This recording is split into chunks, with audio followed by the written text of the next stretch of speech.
Why won't my skinny calves grow? Today I've got calf raise tips for you to help you get out of your normal thinking around how to do calf raises and expand the opportunities that you have in front of you with all of your calf work. Look, I've had small calves most of my life, and this is coming from a soccer player, somebody who did a ton of sports that involved jumping, running. I've also been lifting for close to 20 years, plus I've done plenty of calf raises along the way, and my calves are still relatively skinny.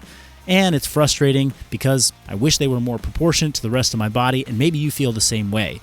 One of the things that helped me a lot early on get out of this shame cycle around my small calves was realizing that calves and calf training has a lot more to offer than just growing calves. One thing that calf training can really promote is much better ankle health and mobility. So while you're probably here because you want to grow your calves better, another way to just change your mindset around this is that calf work, direct calf work, has a profound impact on your ankle mobility and strength. And with better ankle mobility and strength, you will actually be able to execute better lower body movements like squats, leg presses, which tend to build great lower body musculature and lower body strength and just lower body development overall. So don't skip calf work if you're frustrated because they're not growing, because calf work is going to have a huge translation to other lower body health,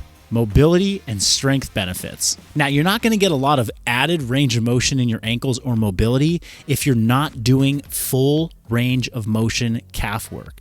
This is what I'm going to tell you is probably my number one tip when training for calves, is the stretch at the bottom position of any calf raise is your money spot for building range, but also getting what is called stretch-mediated hypertrophy. So when I perform calf raises, I always pause for at least 1 to 2 seconds at the bottom of every repetition. This is going to make it a lot harder for you to complete reps at heavier weights. You might even find that at lighter weights, you hit failure and fatigue earlier. That's okay.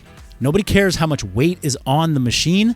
What we care about is the strength, the mobility, and the muscle growth in the target tissue that you're trying to develop. So here, we're looking at ankles and calves and the ligament and the musculature around the ankle. The second tip I'm going to give you on how to approach your reps with the calf raise is to slow down on the eccentric.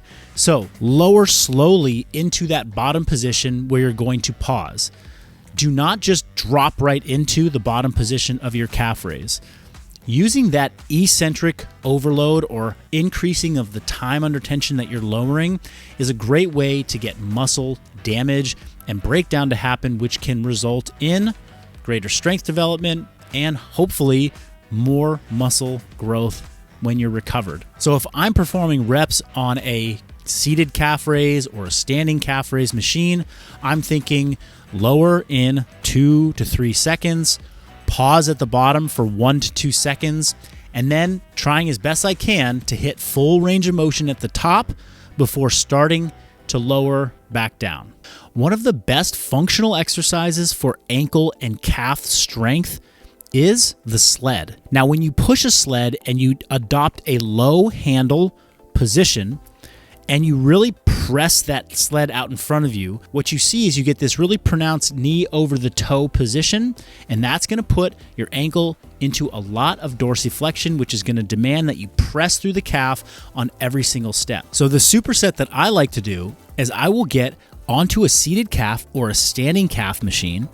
I will perform a set of 10 to 15 reps. I will always add that pause at the bottom that I talked about. And then as soon as I hit that 10 to 15 rep range and my set is over, I'll hop off, I'll go over to a heavy sled and I'll push it for about 40 meters. Now that combination where I pre-fatigue the calves and the ankles on the machine, and then I go over and I perform this functional sled push where every step I'm driving not only through my calves and ankles, but through the rest of my lower body, I find that to be a great combination that really develops functional strength in the ankle, allows me to open up the entire lower body and get a great strength and training stimulus for the legs and the ankles. Okay, I hope you got some great tips about calf training today.